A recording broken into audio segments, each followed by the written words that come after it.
ఒకే పెదవితో పదములు ఎప్పుడు పలకవని,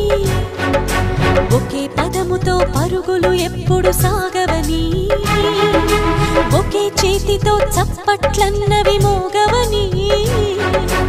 ఒకే మనసుతో ముచ్చట్లన్నవి తీరవని, జతలోన రెండు మనసులు